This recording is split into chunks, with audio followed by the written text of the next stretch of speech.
there's some truth behind every piece of sarcasm.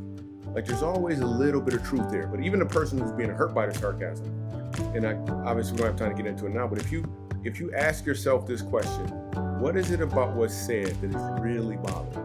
And it's you and me, babe, whatever comes. Knowing bigger hands are holding ours, and the greatest days are ahead of us. Growing in love, learning to be a better us. Hi there, welcome to A Better Us and welcome to our home. We are glad you're here. And we mean that. We really are glad you're here. You're not just being sarcastic, are you? Absolutely. You do really mean it. Yeah, I really mean that. But what happens if sarcasm is a way of life in your marriage? Well, on today's show, our Loveology segment features clean comedian Michael Jr. and his wife Ebony, and they'll share why sarcasm in marriage can actually hurt and how looking inward could help. And Dr. Mike is once again on the beach talking about the trend today to get that perfect selfie. And I think he's talking about more than just taking pictures, actually. Right. And our kitchen couples will have a lot to say about all of that, so stay with us.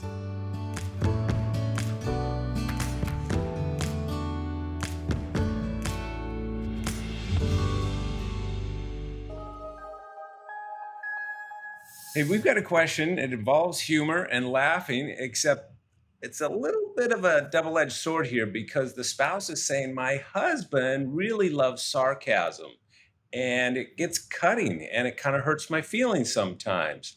And I gotta say, I identify with the husband because like one of my love languages is sarcasm. I grew up with two older brothers and we related with a lot of sarcasm, but that's a really dangerous road to travel sometimes in marriage. Talk to us a little bit about balancing sarcasm in married life so that it doesn't hurt people's feelings, at least at a serious level. Yeah, so at the risk of going kind of too deep, I think a really good way to attack or confront sarcasm is the person who is saying it, if they really, because there's some truth behind every piece of sarcasm. Like there's always a little bit of truth there. But even the person who's being hurt by the sarcasm, and obviously we don't have time to get into it now, but if you ask yourself this question, what is it about what's said that is really bothering me? Like, what is the thing? And if you can dig deep enough, you might find that there's something there, maybe from childhood, or just there's something a little extra there. And if you dig, you can find that gold nugget and actually receive some freedom from it in a way where the sarcasm won't even bother you as much. Then on the other end, where the sarcasticness person, sarcasmer, when the sarcasmer is delivering this, like if you could get your spouse, if it's them, just to ask that same question, what is in it about me? Like, why do I have to continue to insert myself in this way? Like, am I looking for something extra? Am I trying to get some sort of validation? Do I need a reaction? Like there's something under it that can actually make the marriage even better if you dig in just a little deeper. Yeah. And isn't there like there's different kinds of sarcasm. Like if you're trying to be mean and you're in an argument, like, oh, way to go, Einstein, regular genius, aren't you? You know, that kind of sarcasm. That's like really hurtful and toxic to a relationship. But then there's kind of like, you know, your spouse says something that's kind of academic and, oh, thanks, professor. You know, that kind of sarcasm that's a little lighthearted and it's playful. Right. Yeah. And that's what we're talking about here. We're not talking about the mean sarcasm that's trying to. Yeah, here's the thing too, though. But even if you do that last one, it is kind of lighthearted, and but the person has something already in their heart, a wound. Now you're just tapping that wound, or if there's something in your heart, that's probably the reason why it's being said. So there's always a little something there that, and some sort of relief that Leslie could get if you would just stop being so sarcastic. I was going to say, Ebony, I'm praying for you. It takes one to know one, man. Yeah. Okay. You're my This is favorite helpful. professor. Regular genius, aren't you? Awesome. Thanks, you guys. Super helpful. Absolutely.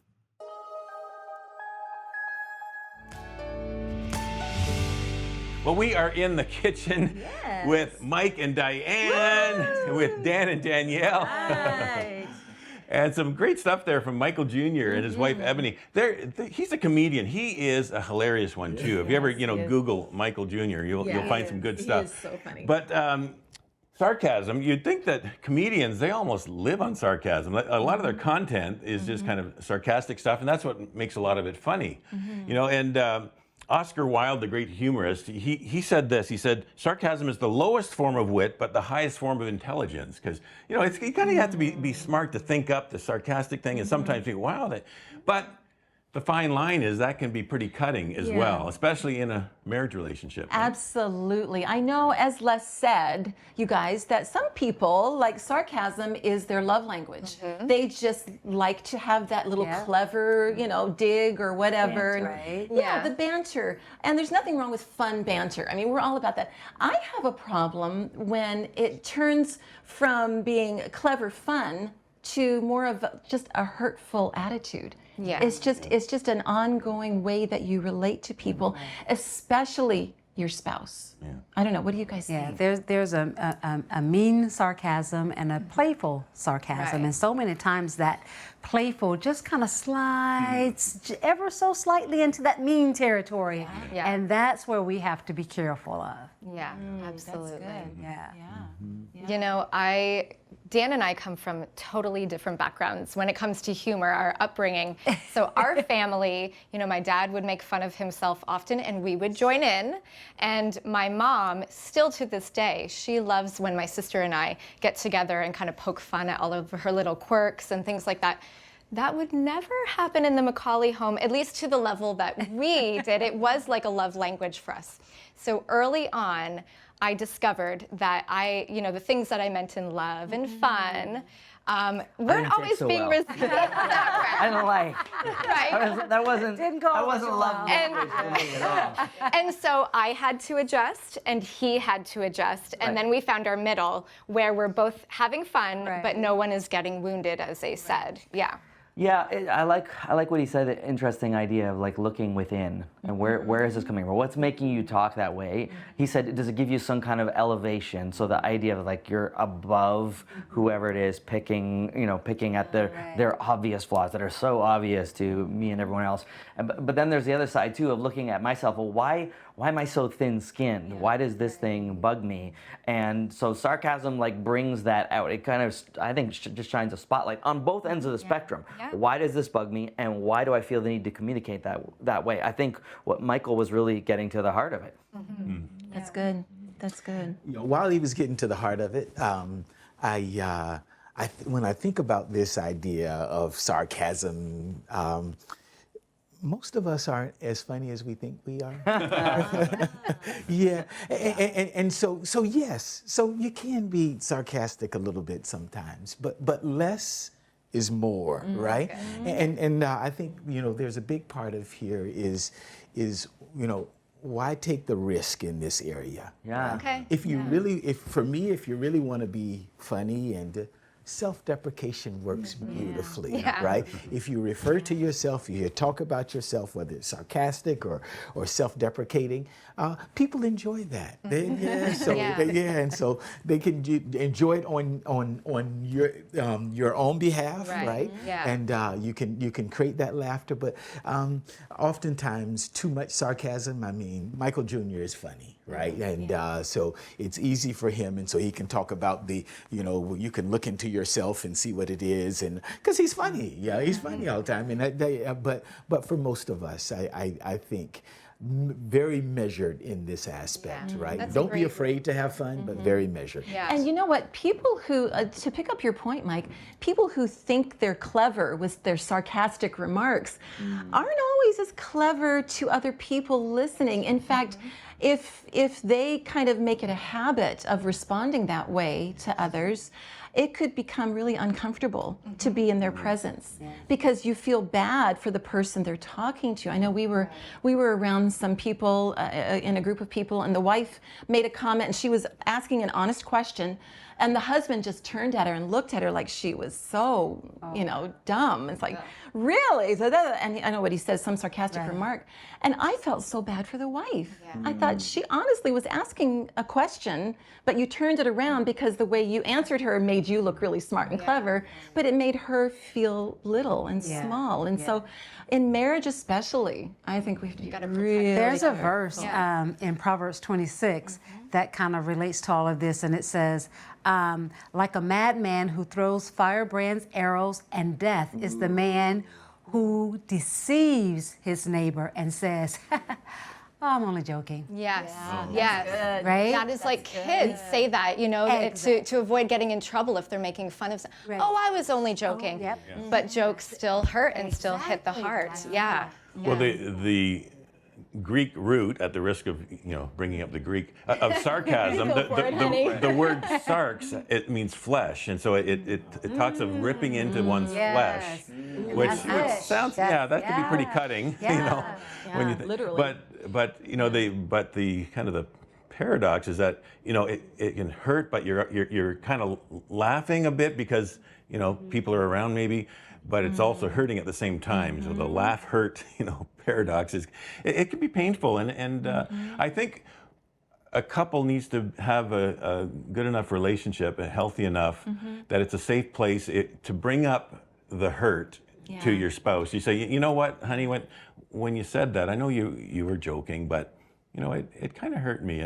And here's how I felt, and kind of here's why. After the fact, in private. After, Yeah. And to pick up on the safe place scenario is like with your spouse, they should be the safest place anywhere with you. You should know that they are never going to hurt you, especially in front of other people. They're going to watch their words. I mean, we have fun. We play card games all the time, and we trash talk each other all the time. And we know how to have fun with each other. And like Ron said, your spouse, but there, like you said, Diane, there's that fine line that you can cross easily that can go into a hurtful thing. Because the things that they're insecure about, the things that are touchy subjects, That's right. and so to stay clear, how to hurt, and we use the discretion not to, but and because what how to protect and stay away from those things that are going to hurt. I was actually thinking of what you were saying, Mike, after it made me remember about a very famous comedian who, in an interview I heard, said there was one show that he was just ripping into everyone in the crowd, everybody watching him, and he was making fun and mocking. And it got to the point where one person turned around and walked out of his show.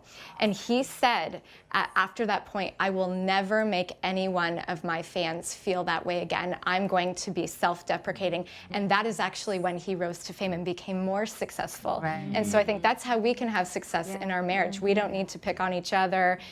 We need to protect each other. And I love that in this term that we use with joking all the time, and that's just.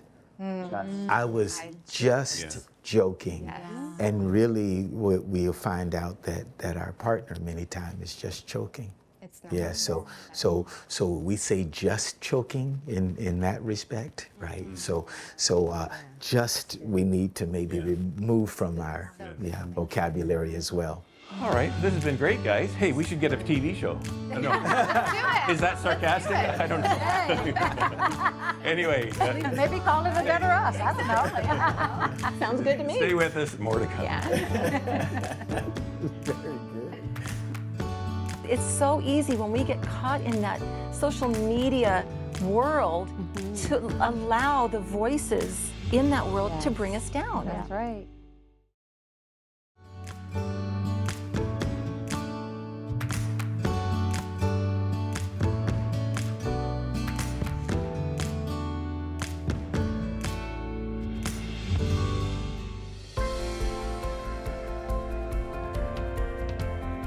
My wife and I were at a party the other night, and we decided that it would be incredibly important for us to take just a quick selfie, just to kind of chronicle this for our social media platforms, all of them, right?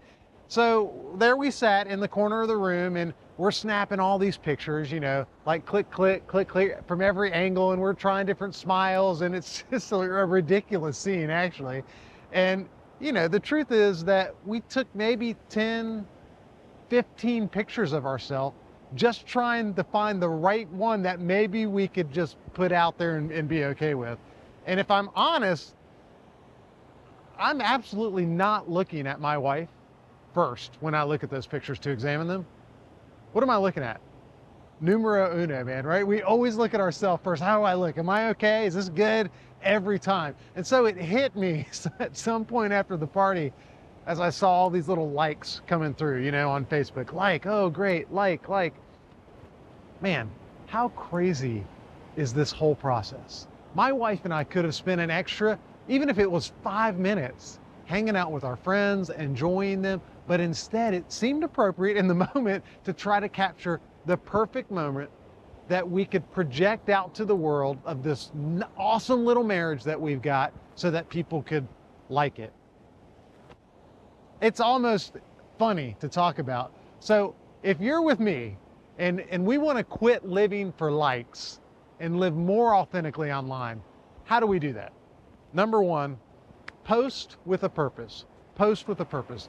Many people use social media really to post the most mundane things you can possibly think of. They post their dinner, they post like the outfit that they're wearing to the grocery store. And because we document our lives so intensely and so consistently, it can start to feel like we're performing for other people online, for our friends online, especially with a marriage. You know, if you're one of those folks that have like the marriage Facebook account, a lot of what you're putting out there is like, yay, we're happy, it's awesome. And not only is this breeding an over-focus on the external material things in life, it's keeping us from real connection. So if you want to fight the tendency to use social media to perform for others, focus on posting things that might inspire back and forth conversations, you know, like what's going to spur actual conversation about you and your friends online. Now that's important. That's actually making social media social. How novel. Number two, post your experiences. The most pertinent questions you can ask yourself at this point is, when you look at your social media feed, what do you remember? If you look back at your feed from last month or last year, are you able to remember what you're feeling and what was going on inside of you? My guess is if you're honest with yourself, you can't. You're posting all the surface stuff. One way to ensure that we post pictures of what is actually happening to us and to our actual experience is to make sure that we focus on what we see before us. So if you're eating dinner with your wife and you take a nice little selfie in the corner, that's not near as meaningful as if you capture that look on her face when she tries that new piece of sushi. Now that is social media worthy. That's Facebook official right there. As we do this, guys, our whole goal is to post our experience, let people see the real us, and in the end, as people begin to really understand who we are as people, we might be very surprised by how social our social media experience actually becomes.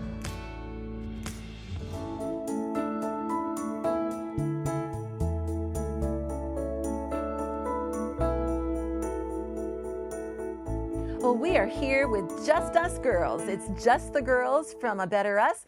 I have to my right my lovely daughter-in-law, Kara, and then Diane and Danielle, and it's just the girls. We are here without the guys. Yeah. Woohoo. I know. Having some fun. I need girl time in my life. so. Yes. I live with all men. I need You them. sure do. You really do. Okay, so today, girls, as you know, it's all about social media. And I mean, that is a huge topic. We could talk about that for a long time because I have to be honest, like even on my way to filming today, I posted on social media. I took a picture of my outfits that I was going to wear. I said, I'm on my way to shoot some more Just Us Girls for A Better Us. It didn't happen if you didn't post. Exactly.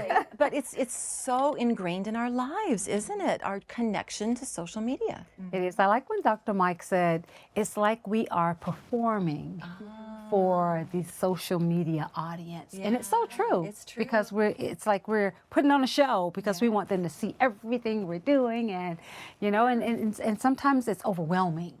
Right? That we get so just ingrained in wanting to show everything that we're doing in life. And for myself personally, I'm not a social media girl. You're not. I No, don't you're not. post, a lot of things and all of that.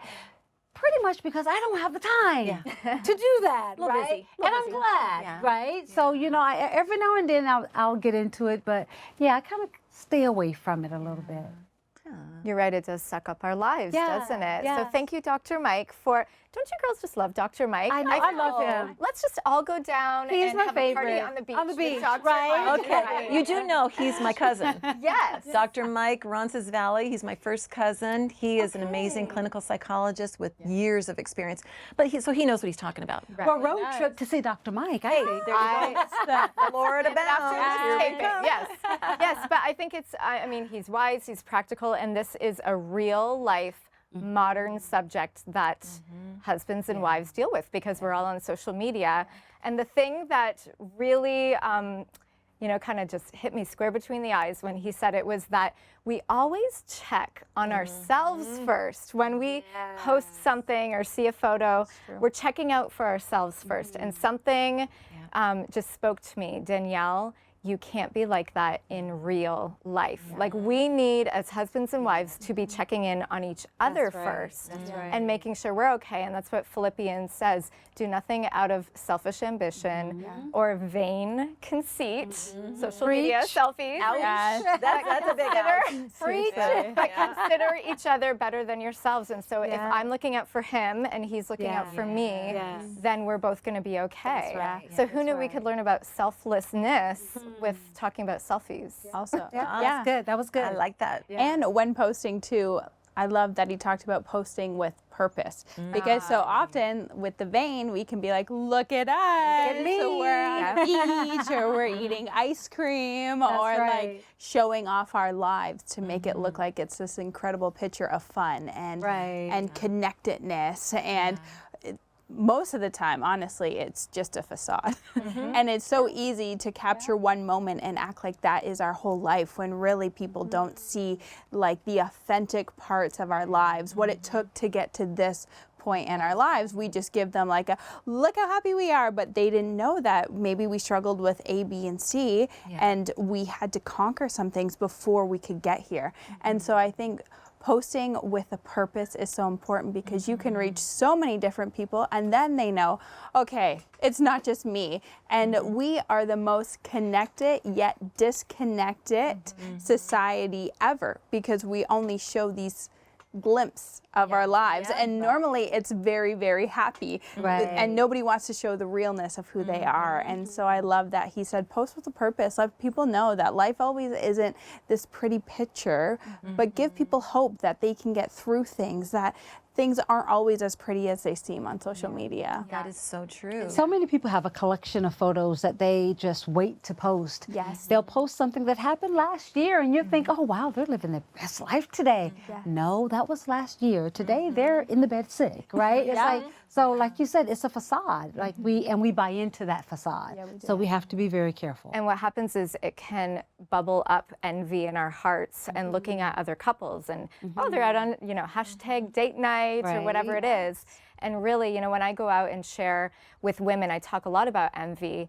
And what I say is, envy shows you the gift, but not the grit. And we often see like this much. I could be on the screen right now, but you might not know I have slippers on in some filmings or something like that. So we see just a little glimpse, and we might see the blessing, but not the struggle that it took to get to a certain place. Or we might see the moment, click, we're smiling, and then right after that, we're arguing about which picture we're going to post, right? So it can really cause us to become envious of one another and other couples around us. And really, I mean, majority of the time, 90% of the time, we're in our sweats, eating ice cream, watching TV, and we're not at, some high-end restaurant, anything like that. So we have to be careful because we don't want others to feel the way that we do, if we know it's going to project something, a feeling that we've felt ourselves, we don't want to do that. We got to look out for each other. You know, it all boils down to my heart. Where is my heart in doing this,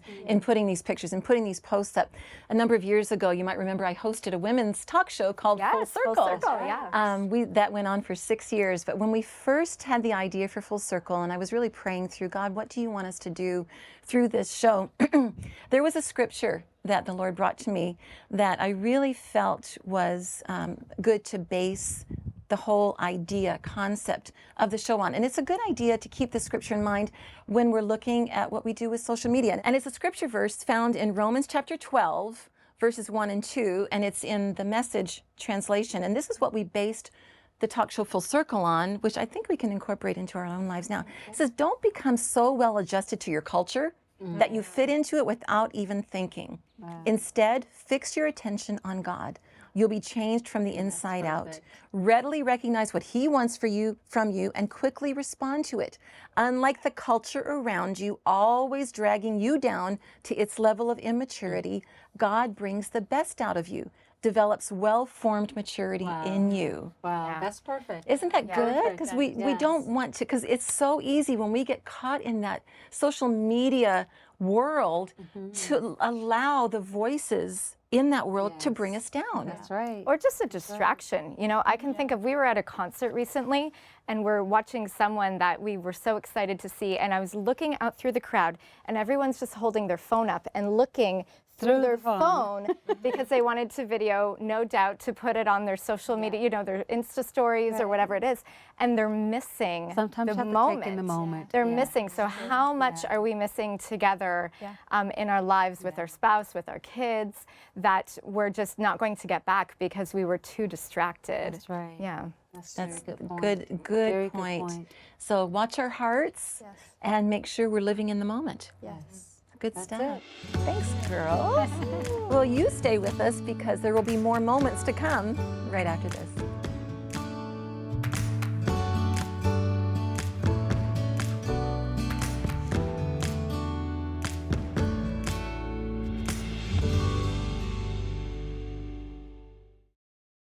Hey friends, Ron and Ann here. We're so glad you're with us at A Better Us, and we pray your marriage is blessed as you take this in.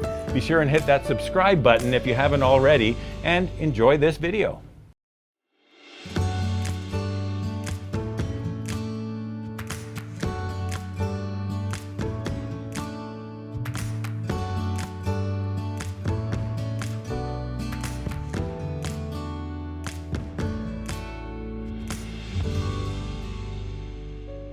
Well, this episode has flown by, hasn't it? But we had some time to cover some good ground. From talking about sarcasm in marriage with Michael Jr. to the power of social media with Dr. Mike, it can all have lasting impact on how we view our spouse.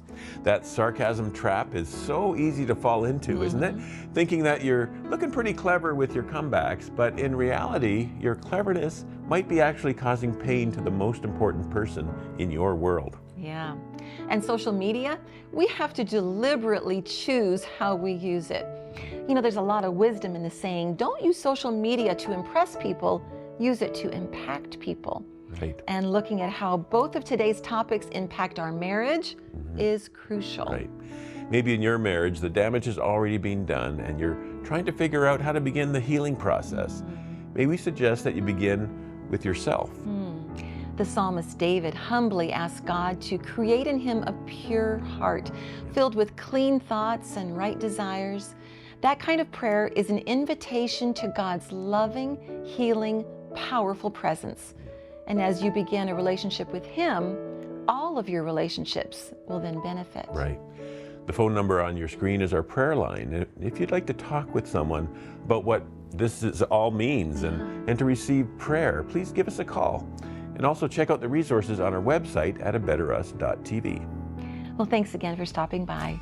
And remember, with God, there is always hope to become a better us.